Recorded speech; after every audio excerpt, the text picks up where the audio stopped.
Welcome back to another edition of the Patriots Clubhouse. And in today's edition of the Patriots Clubhouse, we will be recapping day 3 of free agency, but also giving a whole entire recap of free agency overall, talking about players that we like, players I think we don't want, that I don't think that are going to be perfect, but we shall see. As always, I'm your host, Dow, aka DTN, and I got Andy and Thomas with me. Starting with you, Andy. How are you doing? And how is free agency overall for you? I am doing okay. Slow day at work, kind of a gray day at work too. The sun's not out today. It was kind of, dull and blah and what have you. But hey, I'm happier with free agency than I was 2 days ago. Well, I guess we'll talk about the Julian Hill signing a little bit later on. Not that I know that much about him, except he was a tight end. I don't even know what team he was on. Dolphins. Thank you. But yeah, I think, we hit on the right positions in terms of guard, wide receiver, defensive end, TE. And of course, these are, probably positions we should look at in the draft as well, especially guard, maybe wide receiver, definitely D end. Edge. Don't forget about that. Thank you. Is D end. Or edge rusher, defensive end. They're not quite the same, but defense outside linebacker. Outside linebacker is edge rusher, which often is included in the edge rusher category. Thank you, Del. But yeah, I mean, most importantly, tight end. You hear people say it's like, okay, look at these good teams. And I think Austin mentioned this. Like, the Seahawks have built through the draft. I don't know, the last 7, 8, built very well through the draft the last 7 or 8 years. The Eagles have some homegrown talent, not so much A.J. Brown. He came from the Titans, but they have Jalen Hurts, not the best quarterback in my book, and Devontae Smith. You could argue Saquon Barkley wasn't a homegrown talent of theirs either, so it's probably about half and half. But anyway, I'm going down too much a rat hole here. But I think I do like I like this free agency so far. Once we got Elijah Vera Tucker, I was like, hey, that's maybe this really is going somewhere. So here we are.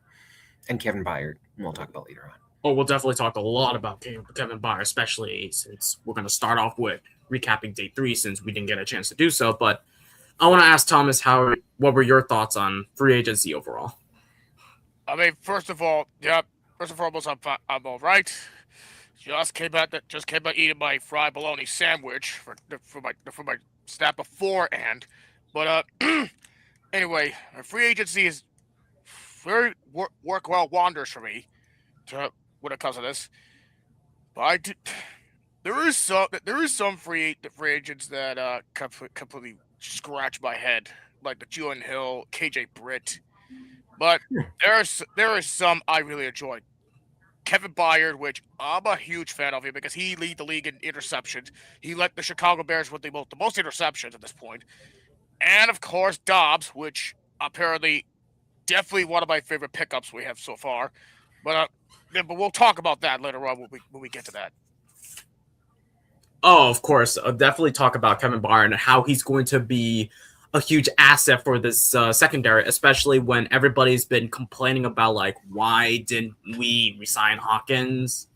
And after the Byard signing, I was like, okay, I think the nail's in the coffin for Jalen Hawkins as he signed a 2-year deal with the Baltimore Ravens. But at the end, it is what it is. I cannot wait to see how it goes from there. But before we get started, ladies and gentlemen, please make sure as you're coming in, please make sure that you hit the thumbs up on your way in and that you are subscribed to this channel. It's the best way to help us support the channel, help us grow as a Patriots Clubhouse, definitely help it get the YouTube algorithm going.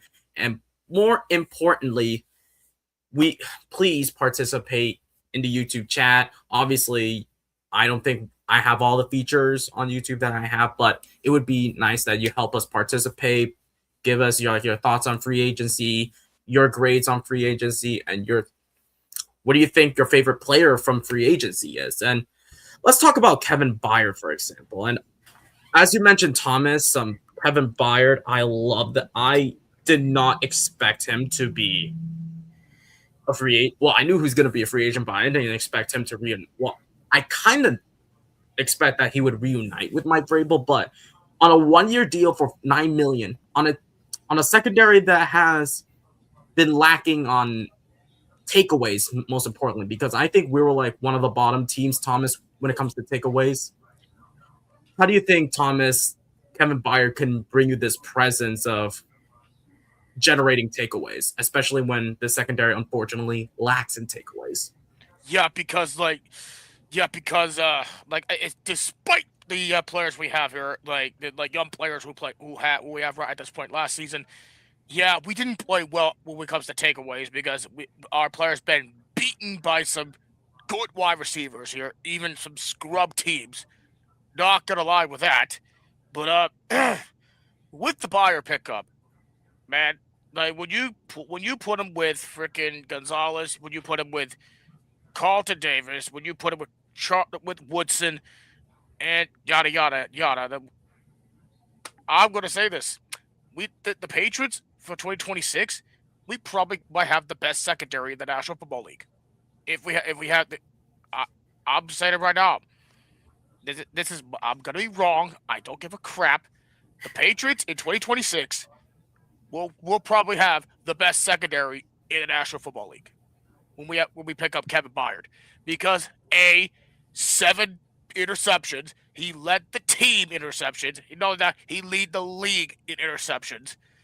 If I could scroll that down. 7 interceptions. Yeah, I know that. I had to scroll everything down here. Not only that, he's second in the team in total tackles. 4 tackles for loss, 8 pass deflections. Yeah, 91 yards from after the interceptions. And this clearly tells you this is not a scrub. Byard has played for Vrabel, which again I didn't know about that before. Like I did not even know. Like I know that I've been paying attention to my only Patriots content at this point, but with the pickup for Byard, yeah, this is going to be probably the best secondary in the National Football League. Yeah, so you're saying, Thomas, that it's going to be better than the dark side, the Seattle secondary. It's going to be better than I'm not gonna say it's better than the Seahawks. I'm not gonna say that. The Seahawks are in a complete different league. I'm talking about 2026. Oh, 2026. Oh, definitely for sure. Especially when the Chicago Bears secondary has been falling apart. We're just taking secondary players from the Chicago Bears is actually kind of crazy when you think about it, because a lot of like free agents are from the Chicago Bears secondary, and they're getting like small 1-year deals like that. It's kind of crazy, but yeah, like Brisker got that 1-year $5.5 million deal for the Steelers, and then freaking CJ Gardner-Johnson with Gardner-Johnson with that $6 million deal for the Bills. And I know Tremaine Edmonds is one of those guys. No, he's a linebacker. Never mind. No, he's a linebacker. I know. Thank you. Who else is there? Wright, I'm pretty sure. Yeah, he's with the Jets. Yep, Jets. Yeah, that's all I freaking know about that. So, but still, that's crazy when I don't want to say the Chicago Bears secondary is falling apart, but you still have the defensive coordinator Dennis Allen, and I know that this defense is going to be. I heard Jalen Jones is currently a free agent. But yeah, there's going to be a lot of players that we pry from the Chicago Bears. You know that you're going to be generating takeaways, especially coming from a team that I thought it was going to be the Jaguars that led the league in takeaways, but nope. It's the fucking Bears, surprisingly. The fucking Bears. They literally rebuilt themselves here. Like, I've been saying this last season. I say the Bears could be a sneaky playoff team. And I was not even lying.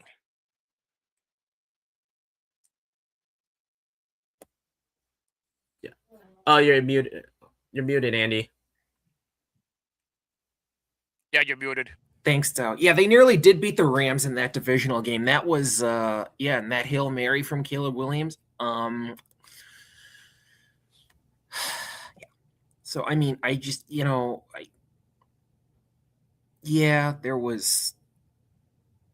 I was not a fan of several times of the way Ben Johnson acted after the game. I just, thought he could have kept his excitement under the radar a little bit, but that's just me. But yeah, that was the Pats and the Bears were definitely two teams last season that not a lot of people saw making a deep playoff run. Yeah. I'll do you one better. There's one team that I did not think would even make the playoffs. The Jaguars. Oh, that too. Yeah. I mean, and still, T-Law. Yeah, and they decide they want to keep Brian Thomas. Yeah, I don't know. But yeah, so granted that we're going to play against the Chicago Bears, we're going to be playing against the Jaguars, but I don't think we're going up against that caliber of a secondary for the Chicago Bears now with so many pieces falling. Yeah, no, but the Bears are still going to be a good team, regardless. Yes. They also acquired Kobe Bryant from the Seattle Seahawks. They got who else? Jalen Johnson. They got who else?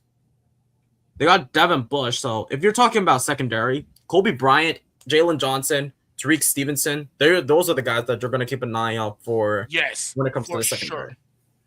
For sure, at this point. But yeah, what I love about Kevin Byard, the thing that you're going to get, I think that he's going to do well in coverage. I think what I do know about Kevin Byard is that I am not going to be shocked if Kevin Byard is going to be the captain for the defense. Obviously, Spillane was technically the captain for the defense last year, but I would not be shocked if Kevin Byard is going to be the captain for the defense, especially that he knows the Vrabel system. He's worked with the coaches from Tennessee, like he's worked with Zach Kerr, he's worked with Terrell Williams. He's obviously worked with the coaching staff from Tennessee, so I would not be shocked if he's the captain. He's definitely going to make Greg Woodson take that next level. After all, he's not wearing 31, and Greg Woodson's wearing number 4 because 3 + 1 = 4. Yeah, easy math. Sorry, could say that again, because you mentioned that earlier, and I have no clue what you were saying. I said that Byard could be the captain for the defense because he's worked with Vrabel and the rest of the Tennessee coaching staff, and he's going to help Craig Woodson take it to the next level and help Craig Woodson generate interceptions because that secondary is that good. But no. I understand that. Your 3 + 1 = 4. That's right. Kevin Byard's going to be wearing 31 instead of Craig Woodson. And the reason why I mentioned 4 because 3 + 1 = 4 because Craig Woodson wore 31. I don't know why, but also Gibson is no longer with the team, and Gibson wore number 4, so that's why 4 is available. I thought it was going to be wearing 33, so. I mean, 4's fine. I get that logic, but no, it was the 3 + 1 = 4 that I didn't catch on to. I was like, what? Anyway, okay. Yeah, it was a little confusing, but nevertheless, I could see I'm definitely going to see Kevin Byard being the captain for the defense. So that also that even I get the fact that he's 32. Everybody's saying, "Oh, bring back Jalen Hawkins." There's one thing about Jalen Hawkins that I think that there's a reason why Kevin Byard is a huge upgrade over Jalen Hawkins.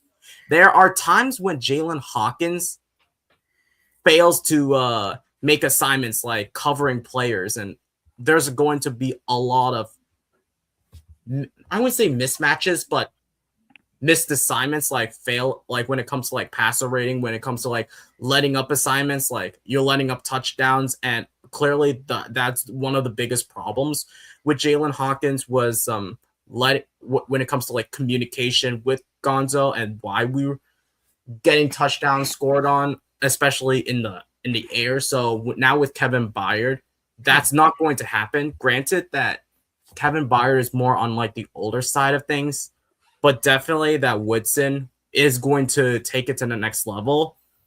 And I knew Mike Vrabel's plan when we got rid of, dare I say, Kyle Duggar and Jabril Peppers for a new safety squad that I think is 10 times better than, not to say that Jabril Peppers was bad and Kyle Duggar's bad, but you may want to like shift a defensive scheme or defensive mindset. So also better and also having a winning culture. And so that's what I love about Kevin Byard and how he's going to build that defense 100% whatsoever. And not to mention that before the whole Chicago Bears staff that you mentioned, Thomas, he was also, this was not the first time that Kevin Byard was the first team All-Pro and interception leader, but Kevin Byard was also first team All-Pro back in 2017, 2021. He was also Pro Bowler 2017 and 2021,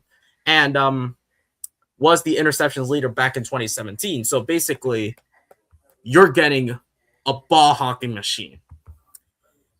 And so what makes it more interesting is that I'm not going to be shocked if Gonzo gets more interceptions, Greg Woodson gets more interceptions because of Byard's presence. Right, yeah. Because everybody's having that extra guy in the backfield. Exactly. You see teams like prying away like interception machines of themselves, but they don't have a sneaky pick in Kevin Byard. Because Kevin Byard made these guys look good. And we still have Carlton Davis too. So Yep. We do. I mean, so okay, Woodson. He had only one in the playoffs. Woodson did. Okay. Woodson, or are you talking about Woodson or Davis? Well, Davis had two. Woodson had one. Gonzo had one. Marcus Jones had like 3 in the regular season and then 1. Yeah, it was 3 in the regular season. Oh, that's right. We have Marcus Jones too. He plays cornerback. So yeah. So, but geez, pardon me. Yeah, Byard is. Yeah, definitely a guy you'll need in this defense. That was like the beginning of not entirely redoing the defensive backfield, but aside from Gonzo, yes, entirely redoing the defensive backfield by Mike Vrabel. And surprisingly enough, Byard had more interceptions than Hawkins. Like Hawkins was our leading like interception machine. 5. I think it was like 4. I don't know. I think it was like 4. But it's 4. Yep, it's 4. But so that's why we got a higher, even more older side, but yet more like of a ball hawker machine in Kevin Byard. So basically, we got the best out of the bunch, even though some of the Bears like secondary got cheap deals, but we got the guy who can do it all. So, and that's what I really love, and that's what I love about this front office, realizing that even though you're going to lose a player, which I was disappointed in how they weren't able to retain our own, we were still able to replace that with other talent. So yeah, you couldn't re-up Chase on that. Tonga, you couldn't re-up. Tonga, yikes! Freaking Chiefs. Have we been able to get something done with Spillane yet? Well, I don't know if we're going to restructure his deal because we got him on a 3-year deal last season. So I don't know what we're going to do with Spillane, but this will beg me the big question, however, with Kevin Byard, because this prompts that should we draft safety in the draft? I would not prioritize safety at this point. Neither would I. I would not prioritize that here. We had to prioritize edge. We had to prioritize freaking that majority of the defense because, yeah, I'm sorry. Like, offensively, we're fine except for guard. But even though we got fucking Vera Tucker, which I'm a fan of here, but I know what you're going to say. His injuries, I get it. But once he's healthy, when you look at 2024, He is probably one of the best guards in the fucking league. Yeah, they were they were basically, I think it was 98.5 the other day, calling him the best guard in the league when he's on the field. When he's But probably he's that's not because injured. probably it's because of the Jets. Because correct me if I'm wrong, Thomas, since you're a USC fan. We'll get to this later, but was Elijah Vera Tucker have any health issues during his time in USC? I don't think so, if I remember at this point. I don't think he ever had a career with USC where injuries is going to be an issue. I think he missed approximately 3-4 games minimum, but it's not that much. But Vera Tucker's a healthy young buck when he's with USC. So Yeah, I think you frequently mention that yes, MetLife Field, like Eric just said. Yeah. Well, Jets are part of it, part of the problem, because Woody Johnson, the Maras, and the Tishs, they're stubborn. They're stubborn as fuck when it comes to like wanting to get something that will not kill their own players and opposing players. So you see, that's the thing. People for years have, including Pats fans, have fetched about the Kraft being cheap. Oh yeah, second least spending in the league. Well, for a big bunch of that time, he had Belichick, and I mean, like, here you are fetching about the Krafts. How about Woody Johnson and Jerry Jones? Like, don't get me started with Jerry Jones. Like, Jerry Jones. One of my best friends here. One of my best friends is a Giants fan, and he do not stand the Cowboys. And every time we mention about the Cowboys, he impersonates freaking Jerry Jones. Oh, that's probably like really funny. Yeah, I'm sorry. Like every majority of my friend group does not like the Cowboys because how annoying the fan base is, how fucking ridiculous the freaking ownership is at this rate, and however that when they will never reach to a motherfucking Super Bowl or the playoffs at this rate. I'm sorry, when it comes to that. I mean, them being nicknamed America's team is like one of the biggest jokes in U.S. sports. I'm sorry, it is. I'm sorry. Like you call the Cowboys or what we call them. One of my friends he called like the Cowboys, which what my friends call them the Cowgirls because they're acting like fucking girls on the football field. That they're not America's team. They're sorry. Not. No. But going back to the topic of Vera Tucker and why I think everybody bashes on Jerry Jones, but I want to bash on Woody Johnson on a couple things. You do not raise prices for season ticket holders even during the Aaron Rodgers, because you know damn well that you have a division. You haven't seen a playoff run. Well, you haven't seen a playoffs whatsoever. And not to mention, you had a couple of brights. Your team wasted so much talent. Like, you let Jamal Adams go. You just let Quinn Williams go. Now you let ABT go. Hell, now you're pissing off Garrett Wilson so much that I blame this on Woody Johnson. Garrett Wilson and Breece Hall, they are not happy now in New Jersey. I tell you, I blame it on Woody Johnson, not to the point that he is the one of why we couldn't see report cards. The reason why Robert Kraft saw the report cards, you know what is going to be better. Like, obviously, we're getting that new facility in 1 month, but obviously, travel is going to be another thing. But that's another story. But what I'm saying is that Woody Johnson for the Jets, and I'm not discrediting ABT. Like, ABT was the bright spot on that horrible shit show in 2024 for the Jets, but Woody Johnson, he's worse than Jerry Jones in the sense that he meddles with the team, gets in affairs with he wants to have this spotlight because it's New York, and he won't take accountability. Right. Yeah. Yep. And that's why I say I hate Woody Johnson more than Jerry Jones. I don't understand why there's all this hype about Geno Smith going back to the Jets. I don't. That's just so dumb. No, like, do you know what's even more, what I still don't understand? Geno Smith in the last 2 years led the league in interceptions. He had the worst interception ratio. And yet Jets fans are saying, oh, they're excited because I heard they're going to march for Arch or tank for Arch. you're going to kill him regardless. Remember when Jets fans were so excited about Aaron Rodgers 3 years ago? Look where that got him. Yeah, I'm sorry. Yeah, Rodgers is better off with another team like the Steelers over the fucking Jets. I'm sorry. Yup. But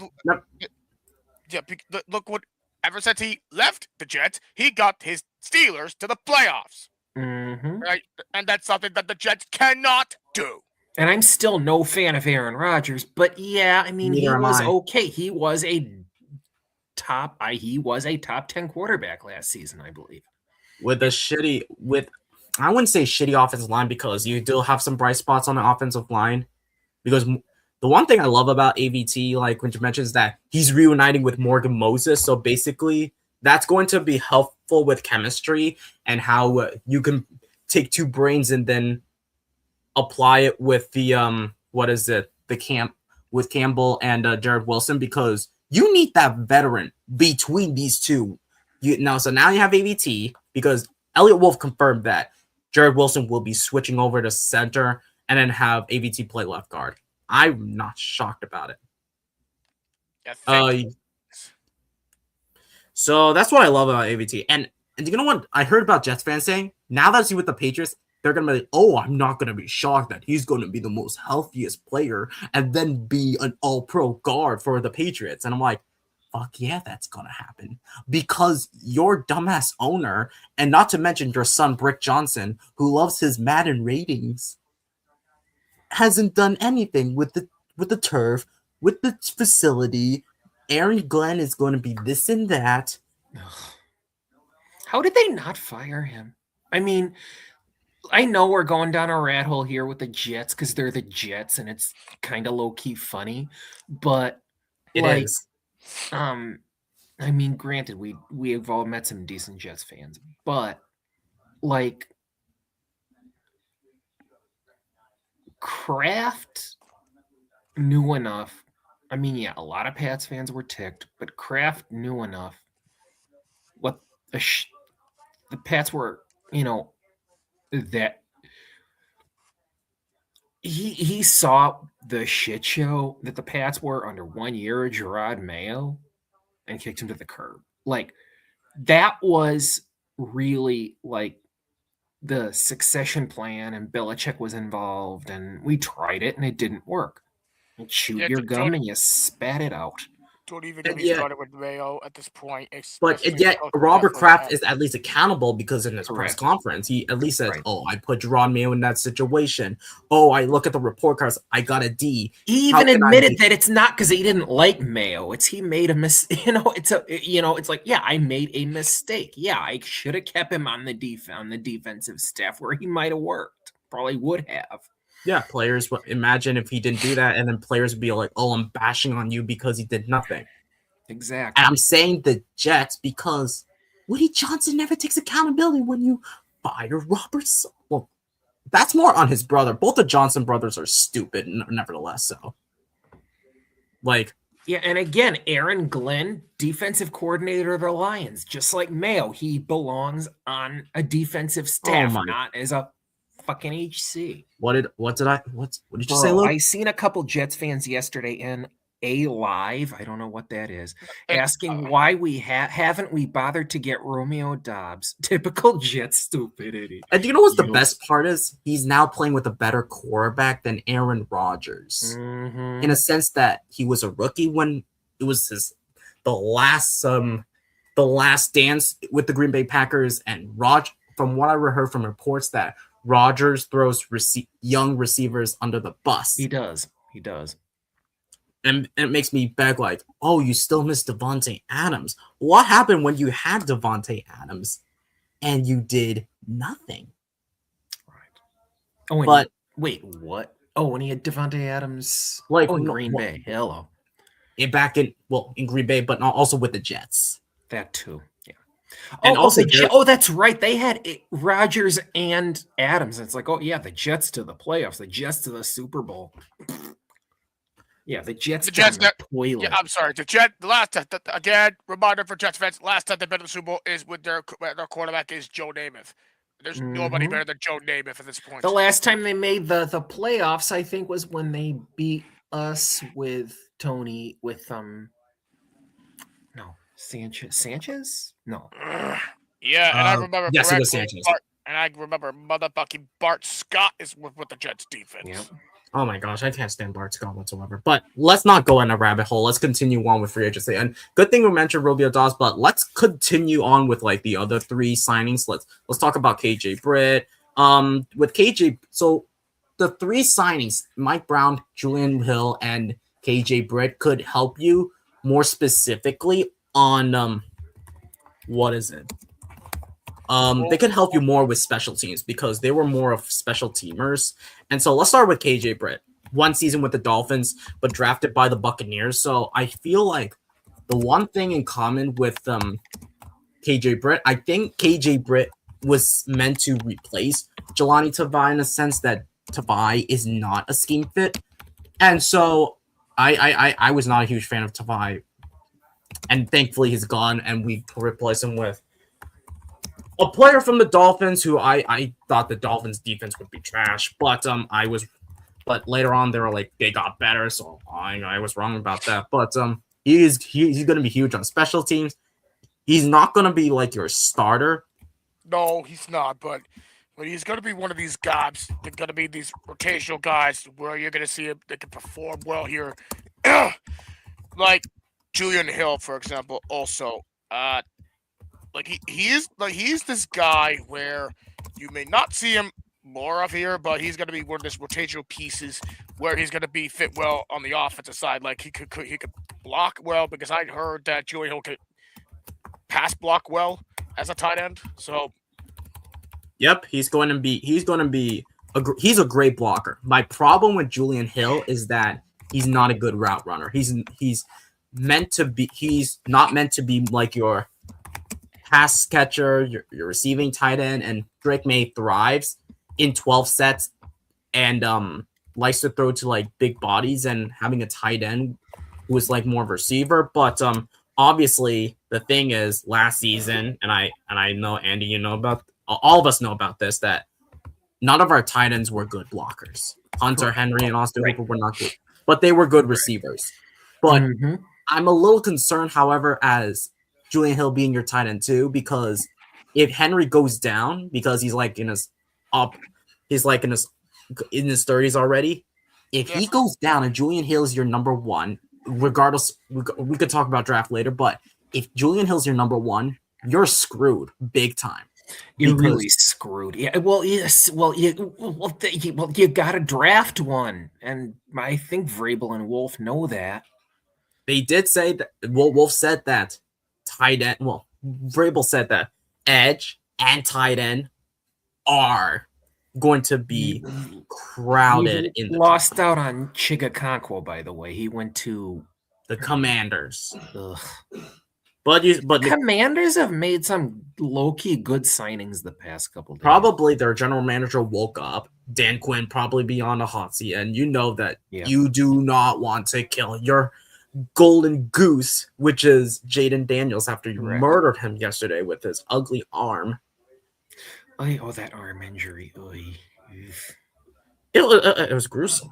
Not gonna lie, but let's get back on track. So with Julian Hill, the thing with Julian Hill is that the only thing I know about him is that he had a wardrobe issue, like in the game against the Seahawks back in 2024. I think I mentioned it in a video that Julian Hill had his pants pulled down in a game, and that's the only thing I remember about Julian Hill. What?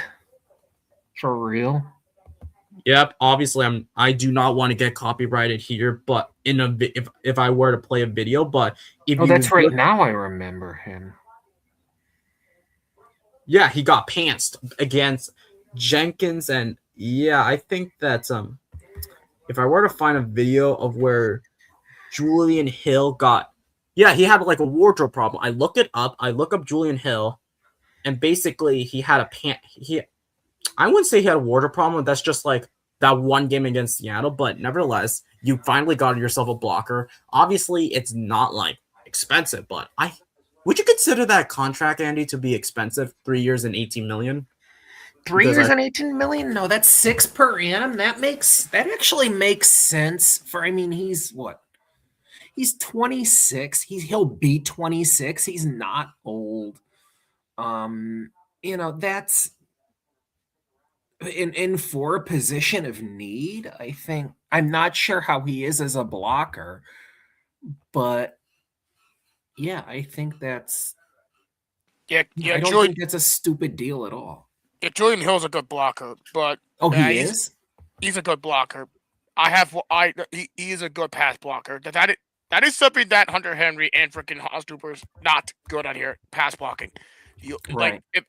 And I agree that the 3-year, $18 million deal is not expensive. I think it's a just right deal at this point. So, and as of the position we need, yeah, I think it makes sense here. But we do need to address one more tight end into the room here. Yeah, we're definitely going to have to draft a tight end, and there's it's a heavy tight end class, so for sure. So, okay, so DPF says that he obviously can't run the seam routes. Like I said, he's not a good route runner, but he can catch the dump offs. I think it's a reasonable signing. I mean, yeah, a little bit cheaper, maybe a little bit cheaper, but I mean, yeah, he's still young. He was with a team who kind of sort of didn't know what they were doing. They had Tua Tagovailoa as quarterback, and now they're with a staff who actually knows how to work who is competent. There I go. The saddest fate is that Julian Hill was last season tight end 1 for the Dolphins.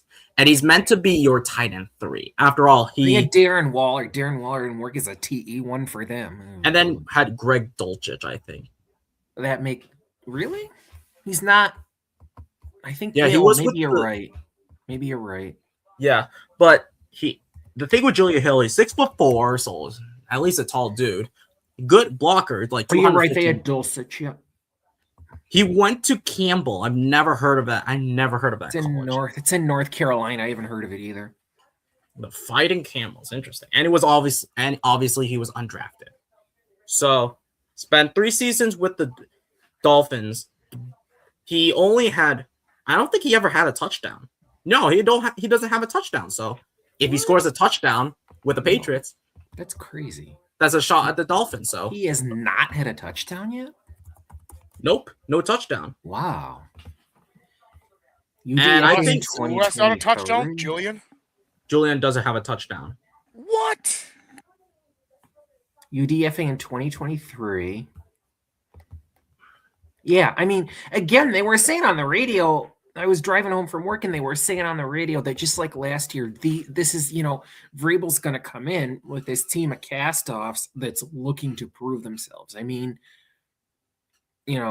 Last year it was, Milton Williams didn't need anything to prove. It was Chason, it was Steph Diggs, it was Bradbury. It was Carlton Davis, it was Bradbury, and this year it's going to be Romeo Doubs, it's going to be Julian Hill, it's going to be Draymond Jones. It's going to be Draymond Jones. Exactly. It's going to be AVT too. It's going to be AVT. There you go. Because all things have in common. They're all cast-offs, like AVT for his injuries. Dobbs because the Packers have a bunch of wide receiver 2s and 3s. Draymond Jones didn't rack up enough sacks. He got traded, left him. He signed 1 year with the Titans and then got traded to the Ravens. And this, of course, at least in part, goes way back to Vrabel being a Steelers cast-off in 2000. Mm-hmm. So now that we got 2001, actually. So there's basically Milton Williams is considered as a cast-off because he was being overshadowed by Jordan Davis and Jalen Carter. So correct, yeah. And Milton Williams proved that he can do it without Jalen Carter and Jordan Davis. So that's positive. So, with Julian Hill being a cast-off from the Dolphins, I have no idea what they're gonna do with the tight end position, but I could assume that Julian Hill can be your next Dwayne Allen, I would assume, in a sense that he was a blocking tight end. So, in the last Super Bowl with Brady, so I could be wrong right there, but yeah. So I think that Julian Hill can be your tight. And then Mike Brown, I don't know much into Mike Brown, but other than that, he spent the last season with Vrabel, and yeah, I think he was an undrafted free agent. Who? Mike Brown, safety, who was with the Titans. I've never heard of him before, and we got him for a 1-year deal. I would assume that we got him for depth because the safety room is kind of barren with Kevin Byard and Woodson and Pettis and Schooler, and it doesn't hurt. And yes, John Saunders Jr., who was a cast-off from the Dolphins, captain for Ole Miss Rebels. So, yeah, I think the safety room. I hate to say this, but I think we may want to draft a safety because what the heck? With Byard gone. Wait, what are you trying to say, Andy? Mike Brown. The Mike Brown I'm looking at here was born in 1978. I think you're looking at the wrong one. Look up Mike Brown, 1999. Oh, Pat's signed former Titan safety. Here it is. Yep, I have it. 99. He was an undrafted. He bounced around with the Vikings, then Packers, then Vikings, then Browns, and ultimately with the Titans. And so he's going to be more of a special team. I think he's going to be a rotational guy. I think he's going to be more of a practice squad player, so I'm not going to be like 35 games from there in the AFC South, logging 59 tackles, 2 passes defended, and a handful of starts. Brown appeared in 9 regular season games for the Titans in 25 and had 2 stints on IR due to knee and ankle injuries. Yeah, he had an ankle injury and before that he had a knee injury. Reports. So I am not like Pats have agreed to terms with free agent. Never mind. Yeah, so Mike Brown, he's not good. You know what? Actually, I'm speaking of cast off. Like going back to Kevin Byard, I forgot this. Some moron in the comment section saying, "Why are you getting a guy that got Mike Vrabel fired?" He did not get Mike Vrabel fired. Like that's the kind of stupidity. So I don't know where you got these rumors saying that you're getting a guy who got Mike Vrabel fired. That's more on the ownership and front office. So Brown previously served almost exclusively on special teams and logged 3 solo tackles for Tennessee last year. So I could see him being a gunner because you have zero clue if Dial is going to be back. Yup. And Dial was a former 6th-round pick from that 2024 draft class. And obviously, no, we can shit talk of that draft class. Not because of Drake May, but the rest of the players in that draft class. Like, did you see, there was kind of a low-key crazy mock draft I saw the other day that had us taking a quarterback in the 6th round. I'm like, only if you're getting a backup quarterback, but it was would be a backup. Maybe we need one. We've got DeVito. Well, we also got Dobbs. Oh, we still have him. Ugh. But I would not be shocked if Dobbs and DeVito would be competing for the quarter 2 position. So if Dobbs doesn't do well in this, a lot of teams do go. They'll carry 3 quarterbacks. That's what we did last year. Yeah. We carried Dobbs, we carried Dobbs and DeVito. Yeah, it's better than getting Zach Wilson. I know. Jeez, I can't believe the Dolphins signed Zach Wilson last year. He's pretty out of the league now, isn't he? He's like a free agent. You know what's funny? Zach Wilson was the first signing for the Dolphins last year, and you can see why. Chris Greer's. Why did people love Zach Wilson so much heading into that draft? I don't get it. I don't get it. Probably because of that throw in that pro day, which basically everybody calls it he has the Mahomes throws, but at the same time, I don't know why the Jets were hammering on him. That's the biggest laughing stock. And we made him see ghosts. He's worse than Sam Darnold. He was worse than Sam Darnold. Obviously, Sam Darnold needs to be coached. Zach Wilson, not so much. Zach Wilson, you don't think there's a chance Zach Wilson could become another Sam Darnold? Well, he didn't take a shot in Denver, and then became a cast off in Miami. If he goes to Minnesota, okay, I could see something, but if he goes to Minnesota, if he goes not to Vegas, if he goes to LA, because Stafford's going to need to be replaced soon. whether they like it or not. San Francisco? Maybe San Francisco. I mean, he could look at what Mac did under Shanahan. That could be Wilson. If he gets with a competent coaching staff, he could become another Sam Darnold. Who knows?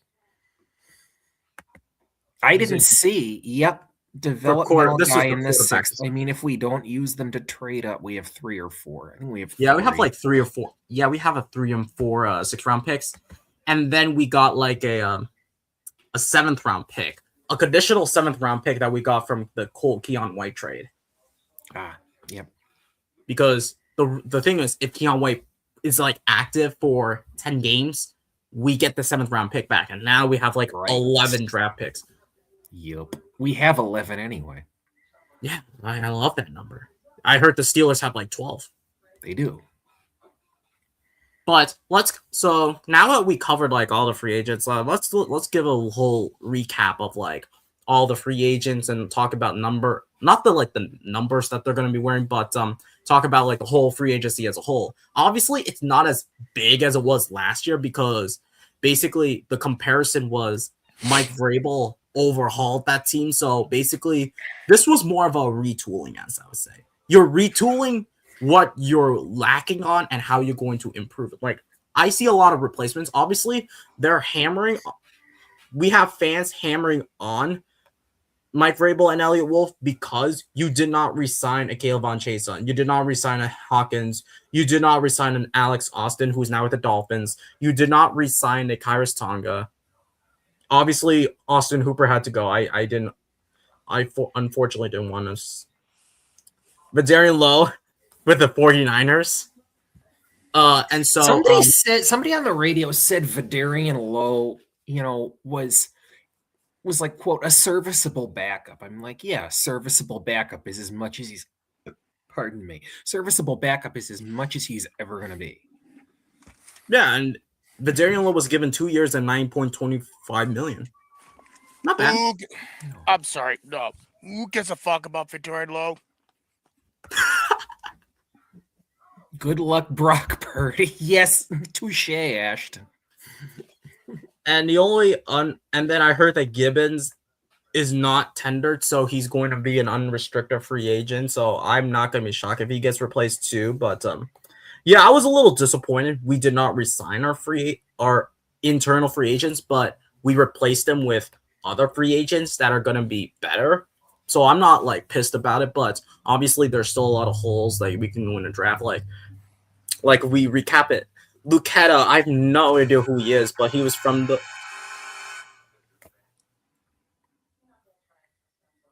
Of course. We're not going to need that sign again, Thomas. You're just not. Unless we play San Francisco again, which wouldn't happen till like 2027. No. Yeah, unfortunately, since you guys only talk about Vidarian Lowe, it is necessary. 28, correct. No, 7. No, it is 7. Idiots have been trying to push that Lowe is as good as Campbell. Ugh. No, yeah, no. This is why that sign is still up there. No. Well, you see, the problem is we played the West in 2024. Yeah, we did play the West in 2024. We played one opponent, however. You're right. It's not till 2028. Yeah, because next year is going to be the NFC lease, as I like to call it. Cowboys North. We just played. We're playing the North. We're playing one opponent because I think it's an interconference. Right, last year it was South. Now it's North, and then it's East, and then it's West again. Yeah, there we go. However, since 2021, we've been playing one other opponent from the NFC, like for example, East Cowboys, West Cardinals, South Saints, North Bears. Last year East Giants. This year, the fucking Super Bowl champions. Oh, that's right. We get the Seahawks. Shit. And then next year we'll talk schedule late. We're gonna need an edge rusher. I mean, because we had like a borderline non-existent pass rush last year, and a secondary that couldn't pick off the ball. If you look at the current like edge rusher room, with the two new signings, Jones and Lucetta, from the Cardinals. I would not be shocked if Lucetta could be the next Khyiris Tonga, but you're Who's never Lucetta? some free agent that we got. No, it was not a free agent. So we got some player from waiver claims, and Lucetta. He was I heard he's a outside linebacker. He played for he was drafted by the Cardinals from 2022 to 2025 as a 7th round pick. He's a Canadian player. He was a he played for Penn State, so he's played with Micah Parsons, and then was with the Rams practice squad, and so he had 3 sacks during his time with the Cardinals, 1 forced fumble, so he's gonna be more of a rotational player, or possibly a practice squad player. So I'm not gonna be like pissed about it. So okay, so to give context to what DPF says, so Ashton says that there is a moron in the Patriots unfiltered live chat.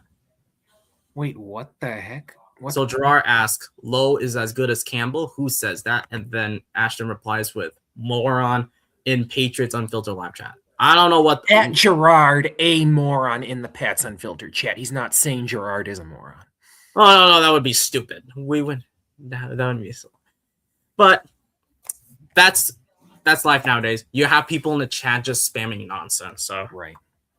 So obviously we don't want to open up another third door to the point that you're getting a lot of people who are shit. So in general, but so let's recap all free agency. So like I mentioned, we got Lucetta, Draymond Jones from the Ravens. I knew we were going to get him, but we didn't get him through trade because obviously the Titans is she hates Vrabel now, and I'm like, the Titans aren't even gonna sniff the playoffs. Yeah, Amy Adams Strunk.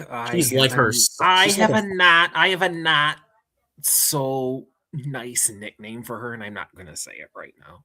No, don't say it. But I know that she's gonna fire the general manager next, and then the cycle continues if the Titans miss the playoffs. Right. Definitely like her father. No wonder why we don't have the Houston Oilers anymore. Because of her father. Oh, really? He did in the Houston Oilers? Wow. Mm-hmm. And she took over once Bud Adams passed away, and then we got Reggie Gilliam. I love that signing because Mike Daniels loves fullbacks. Westover is not a proven fullback. He's more of a tight end, a blocking tight end. So, and who knows what Larison and Lampy are? Yeah, Lampy, I see him go. Larison, I have no idea what you're gonna get out of him after that whole him being in a. I think it was like in a boot cast or whatever, a bootleg, whatever it's called. And then midnight, we got Elijah Vera Tucker. Like, honestly, I wanted Dylan Parham from the Raiders because he worked with McDaniels, but is he still on the board, or did somebody claim him? Jets got him. Oh shit. Really? Dylan Parham's with the Jets? 2 years, $20 million. Good luck there, buddy. Yeah. That's $10 million break your feet on the MetLife turf. That's $10 million per season. Good luck, Jets. That's what I call overpaid right there. Why are they overpaying him? I don't know. Because a free agent tackle, $10 million. Yeah, that's a lot. Yeah, and not to mention that Frank Reich. Is he really worth $10 million per season? Frank Reich is outdated. Come on. He's their offensive coordinator for the Jets. Reich is now with the Jets? He's the offensive coordinator for the Jets. He was the former head coach for the Panthers and the Colts. Right, I knew he was with the Colts. Oh, he's with the Jets now? Wow. Oh, yeah. Boy. Then we got Yep. And like we mentioned before, we got Elijah Vera Tucker at midnight. I heard from... Yep. JETS stung. And speaking of JETS stung, speaking of JETS stung, listen to this. I heard from a report that ABT did not want to return with the Jets. I'm like, that's what I want to hear. Who wants to be with the Jets?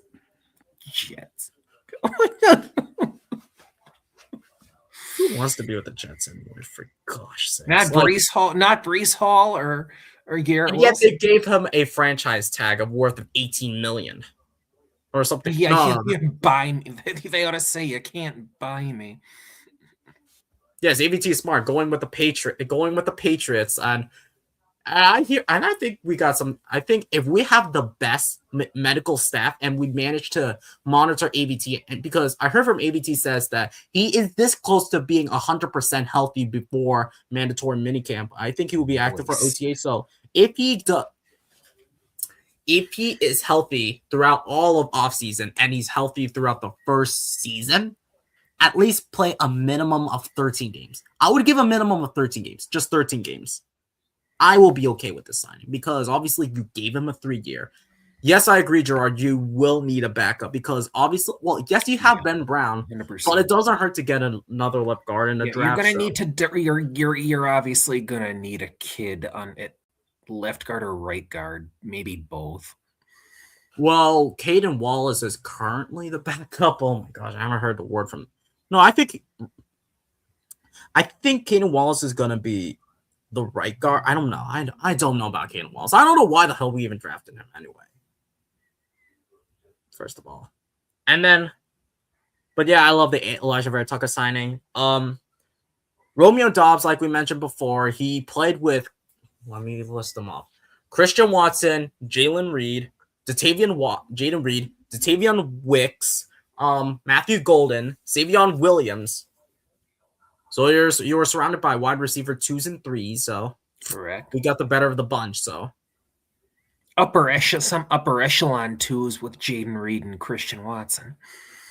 And the problem with Christian Watson is that he's been injury prone. And the one thing I love about Romeo Doubs is that he's gonna probably be the next Jabril Peppers in a sense that he wore a Guardian cap.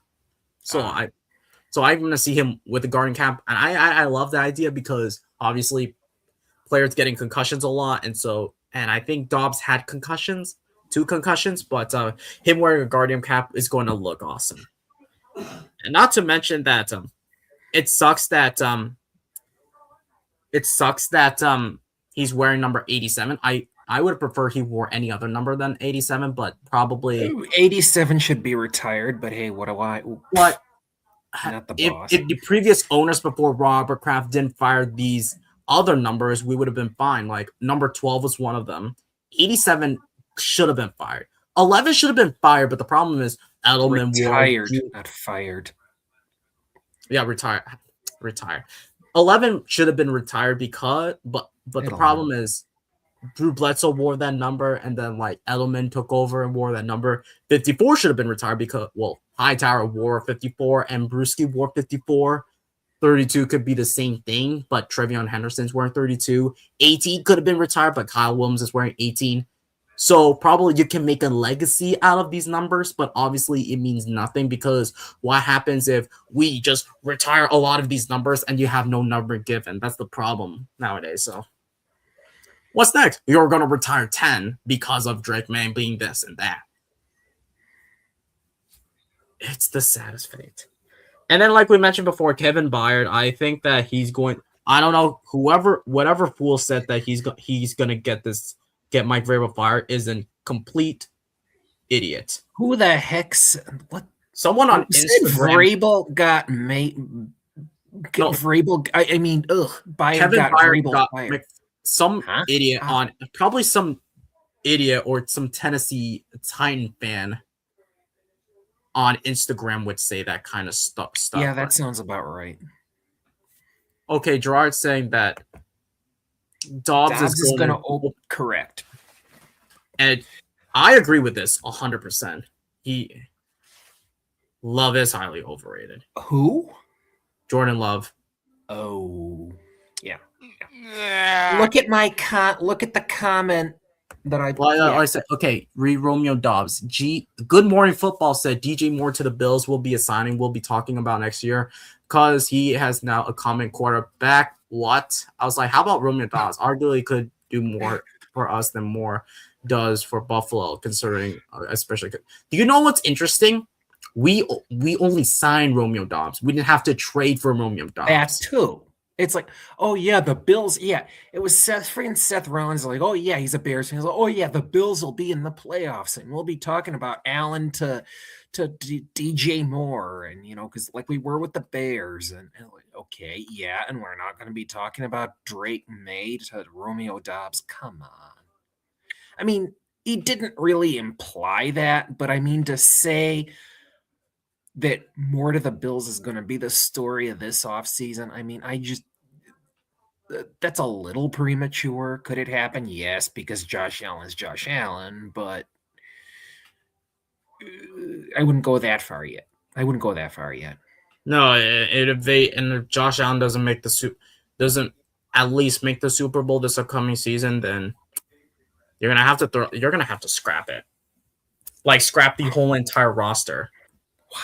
Yeah, they didn't make it. Yeah, I mean, because people were saying it's like, last year is going to be it for Buffalo because the season that we made the Super Bowl, they were supposed to make the Super Bowl, right? Yeah, and we won, and we made the Super Bowl. Granted, we didn't win a Super Bowl, but at least we made the Super Bowl with a roster that's like 50% overhauled. Yeah. And because of that, Bills head coach fired.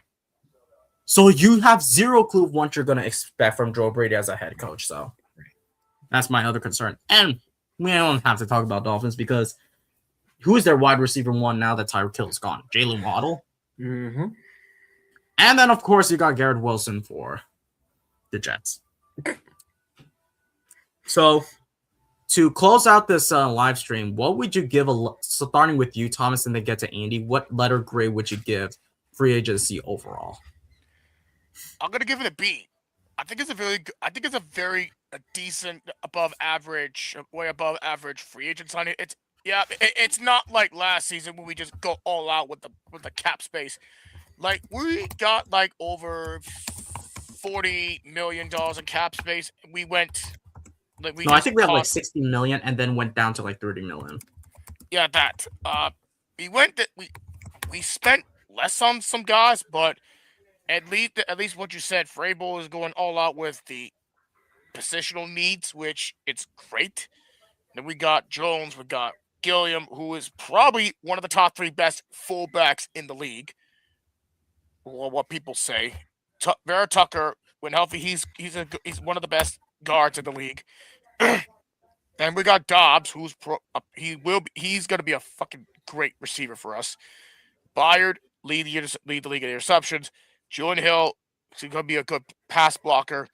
Britt, no, not much about him. Mike Brown, not so much about him, but did fill in the safety room and the linebacker room whatsoever. But I think it's probably a good to above average free agency that we have this season. So I say B. Andy? All right. So for me, it's between a B and a B plus. I'm probably gonna go. I'm probably gonna have to agree with Thomas more on the B range here. So you got Reggie Gilliam from the Bills. It's always good to poach somebody from the Bills. Last year it was Mac Hollins. Now it's him. Obviously we address positions of need. With him, it was fullback. With Draymond Jones, it was edge rusher. You get a guy from the Ravens, so that's always good. We need a pass rush. Wide receiver, of course, and Romeo Dobbs, who could. What was Austin saying? No, what was it? Well, like Dobbs is a crisp route runner. Yeah, I think just a great separator. He gets separation. He gets separation better than anybody we've had in several years. AVT. obviously, you have a veteran between your two sophomores. It's center and right tackle, center and left tackle rather. Yeah, and he doesn't have the problem that is the MetLife turf. Turf, exactly. And then Kevin Byard, in the backfield, to boost that. So, and the other guys are, also grands, KJ Britt, Julian Hill. Julian Hill's going to be, he's going to be looking to prove, Tua Tagovailoa and the Dolphins stupid. But yeah, I mean, I don't know if I have hopes for Julian Hill yet, but I want to say that I do. But anyway, we'll find out in the offseason. Exactly. So yeah, I'm gonna agree with Thomas here and say B. I would so to give my analysis on, like I mentioned before, so Draymond Jones, yeah, at least you got some guy who can be good against the. I think the biggest thing when it comes to like the defense is boosting up how you're going against the run, because obviously this upcoming season, obviously the second half of the season, we didn't do a good job against the run. Like we got led up by Derrick Henry, we got led up by K9. So this upcoming season, it's going to be more of a bloodbath in a sense that obviously going up against Cook, A-Chain, and Breece Hall like usual, but you're going up against K9 again. You're going up against Charbonnet. You're going up against Jahmyr Gibbs. You're going up against Pacheco. You're going up against Ashton Genty. You're going up against Amari Hampton. You're going up against Tootin. You're going up against who else am I forgetting? Oh, Josh Jacobs. You're going up against Aaron Jones. You're going up against DeAndre Sweat and Kyle Monangai. And those are a lot of good running backs we're going to go up against. So obviously, boosting up the defense against the run, I love it with Draymond Jones. Obviously, he can play like inside, outside, and on either side of the ball. So obviously, you got edge rusher. Obviously, we're going to have to address it in the draft. So yeah, Reggie Gilliam, fullback. If you don't have a fullback, you're going to struggle when it comes to pass blocking and run blocking. Well, I'm hoping that our running backs can have good fit, get more yards out of it. Like Henderson can take it to the next level with Gilliam, because Gilliam made James Cook look good. So, and Ray Davis look good. So I would not be shocked if Gilliam can do the same thing with Stevenson and Henderson. So I love that move. Dobbs, the fact that he's 6'2", you at least get a tall guy for Drake May, not some tiny guy who is like the size of Pop Douglas. I'm sorry, and at least you get a guy who's a separator. You get a guy who is good in the red zone. You get a guy who can being able to make contested catches, and that's what you want, because Drake May tends to overthrow the ball, and he likes to throw it to guys who are like tall. So giving and good thing we do not have to constantly throw the ball to Matt Collins. Right. And leading receiver in the playoffs, Matt Collins. Not to mention not throwing the ball to Hunter Henry. I love Hunter Henry, but he can't be just your red zone. He can't have Butterfingers either. Look at the Super Bowl. And exactly. And another thing about Dobbs, he's not a diva like Stephon Diggs. He is a hard-nosed working guy. He knows what his role is, the scheme. Obviously, I heard some report from Taylor Kyles that he was the moment he got signed, he was just looking at the playbook immediately of because he's ready to go to work. And I love that mentality. And I heard that, and then also Tucker, Vera Tucker, you're going to get a guard who can help, even though he has injury issues. You're getting a guy who is a veteran presence, being between a first rounder and a third rounder in Wilson and Campbell. So basically, that's says a lot for like how you're going to get a veteran. So 2 first rounders on the left side, and then you obviously have Wilson, Onwenu, and Moses, unless for some reason we draft a right tackle and probably Moses plays for the first half, and then that right tackle we draft could play in the second half. I could see that being a thing, and I love that move. Kevin Byard, like I mentioned, that he's going to be the captain for the defense. Obviously, Spillane's a captain, but I would not be shocked if Kevin Byard, who was the leading interception machine that he's going to help Craig Woodson take it to the next level, help Gonzo take it to the next level, help the whole entire secondary with the backfield. So all we need now is an edge with multiple edge rushers, a couple of linebackers to help with coverage and to be good against the run. And so I love that move. One thing about Julian Hill I forgot to mention is that he's a hard worker. I think he's a mauler. Every time you see him blocking, he just pancakes players. Like, even though it's expensive I wouldn't say expensive for a tight end 2, but he's going to be a mauler when it comes to blocking, and I think that I love that. I thought it was going to be a depth piece, but at least it doesn't hurt to like see if he can prove us wrong in OTAs and mandatory minicamp this upcoming season. And I'm excited for training camp over the summer, so I would be excited for that. So overall, I'm aiming between A- and a B+, but I would give it a B+. Because you're at least upgrading the positions. I was a little disappointed we didn't retain our own, especially if I were to retain one player that was already gone, I would have retained Tavai. I would have retained Interesting.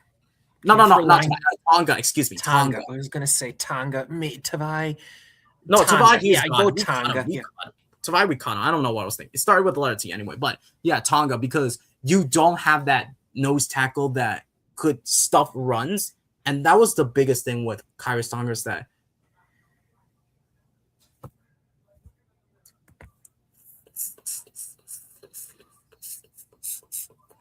Thanks a lot, Jamie. Thanks a lot. What the heck? Because he now has Tonga. So we're going to have to see him and Chris Jones and George Karlaftis. Great. Thanks a lot, Jimmy. Why are you pissed? Read this. I'm here. You can stop looking now. I think it's a reference that he now has Tonga. The Chiefs have Tonga. Fuck. But yeah, like I said, B+. I love the free agencies. It was disappointing we didn't re-sign our own, but hey, what can you do? So that's going to be it for today's live stream. Thank you guys so much for this whole whack of a week for us, especially when it comes to free agency. Obviously, I would assume that the Patriots are not dumb. I heard that Patriots are still looking into trading for A.J. Brown. So, yep. But interesting. But yeah, I'm excited for what we can do next within the next few weeks. We can now fully talk about draft. And I heard that there were a couple of pro days, like Clemson had a pro day, USC had a pro day. I heard Wisconsin had a pro day earlier back. So we're going to take a look at some pro days. I heard that Romello Heights Thomas is one of the players in the top 30 visits. Oh, actually, before we go, let's answer Jamie's question. What's your favorite free agent move so far? For me, I would say Kevin Byard. Who doesn't love Kevin Byard, especially when he's basically the best safety you've ever had, safety available. Yeah, for me, basically, it's also Kevin Byard because, I don't give a fuck about his age at this point.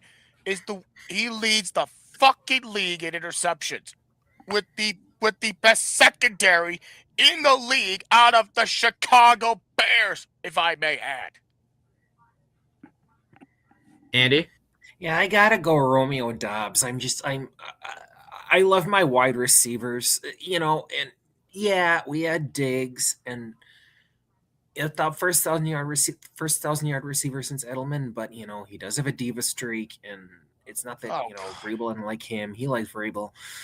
But yeah, I think for me it's Romeo Doubs. I mean, he gets a chance to put those past quarterbacks in Rodgers and Love behind him and play with a competent quarterback and one Drake May.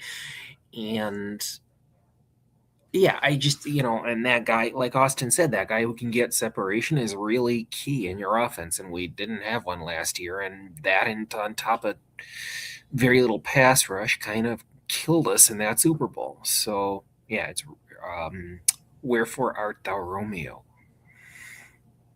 Imagine if Jules was still on the team, then we get Romeo and Jules. Oh my god. He'd what? Romeo and Jules. If Julian Edelman is still playing for us, we would get Romeo and Jules. Not to say that it's close to Juliet, but No, so before we head out, I had to show you guys something here. What do you have for us, Thomas? This is not Patriots related. I just found out the Titans just released their fucking jersey reveals. They just revamped everything. Look at this.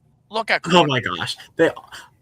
Yeah, I heard that Titans also released their logo too. I'm sorry. Like, I love the Titans. Like, they should have kept their old logo at this point. The new one is completely dog shit. What is it? It's basically a bald version of the logo. Yeah, I'll you know what? Yeah, I'll fucking So here's the logo for the if I can find a logo for the Titans, but not to get copyrighted here, but here are the Tennessee Titans jerseys. Yeah. Actually, here's the photo. If I can find it. Hold on, let me reload it. I'd assume they did the bald photo because yeah, I'll show you. Yeah, this is the Titans logo. Why is it bright? Fuck. Oh, mine is. Yeah, I can't get anything off of mine. Let me hold up. I'll get mine up. I got you guys. No, hold on. Let me fucking. I got it. Yeah, there we go. That's what the logo. The heck? Wait, that's like the same one. Except it's bald. Except without the fucking flame. Oh, without the fire? That's dumb. Because I'd assume that the coaching staff, the majority of the coaching staff is bald. Dayball is bald. Robert Saleh is bald. Gus Bradley, the defensive coordinator, is bald. The assistant coaches are bald. So I fucking hate that logo so much. I do. It's dumb. It is dumb. You get rid of the iconic fucking flame in the back of that fucking logo to make the Titans logo look iconic. I'm sorry. Yeah, I'm sorry. It's now more like a fucking shield. Logo. It's a glorified letter T. It's now a fucking shield instead of an emblem without a fucking flame. It's ridiculous. It's like they now have a Captain America shield only with the Titans and the Titans jerseys. I'm sorry, it's powder blue. I'm sorry, but powdered baby blue. Where is the navy blue? Where is the fucking anything for the Titans? All I see is it's just a freaking baby. The Titans having a motherfucking baby who literally have a baby looking like Jersey. Who, apparently, the Titans are acting. They're really going for a fucking rebuild. They're fucking ridiculous at this point. Now I really think they should be either like last or third place in the fucking South. I see the Colts being dead last in the division. Oh yeah. No, I say Titans. The Titans are not going to be. The Titans are not. Cam Ward. They got Cam Ward. They revamped the defense. They have Jermaine Johnson. They have, but I'm still sus of their offense. Well, they got Brian Daboll as their coordinator, so. You can't do too bad with Robert Saleh on the defense. You really can't. Oh my gosh. My neighbor's dog started barking. I laughed so loud. Oh, dude, this is even funnier. Saleh in a diaper would look like an angry baby. Thank you, Jamie. You know what's even better? Refs say Dayball. Yeah, but I'm sorry. I don't see the Colts last in the division. I'm sorry. They'll improve, and I'm sorry. The teams that are in last place for me is the Titans, easily. They're not going to improve. If you're talking about AFC conference, I have to go Cleveland. Really, over the Jets? No, they're tied. Both Jets and Cleveland. Huh. Interesting. Okay, there you go. Yeah. Or I'll do you one better. Dolphins will be in the mix too. They could be. Yeah, they could be, considering their quarterback situation. If you talk about the AFC conference overall, I don't see the Browns last. Most likely, I don't see it. Their defense is going to be fucking tough as usual. I'll say they'll get 5-6 wins here, but the team I still think is going to be last place for me. I think it's the Titans. So the Titans. Well, we shall see. It's either them or Cleveland. If not, I'll go with the Jets.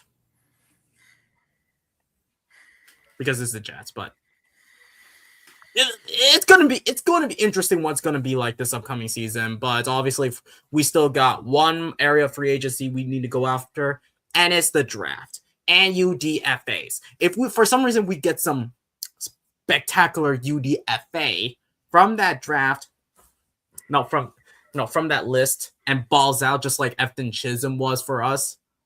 It's gonna be a fiesta right there. It's gonna be fireworks. But that's going to be it for today's live stream, everybody. Please make sure that if you're heading out, comment down below your grades that you would get for your free agency overall when it comes to like retaining our own, adding new players, external players. And so please make sure that if you haven't already, please make sure that you click the thumbs up button on your way out. And please click the subscribe button. It's the best way to help us support the channel. And share this with your friends. Turn on notification bells. Chiefs A+. I don't know. But as always, ladies and gentlemen, go Pats. Go Pats.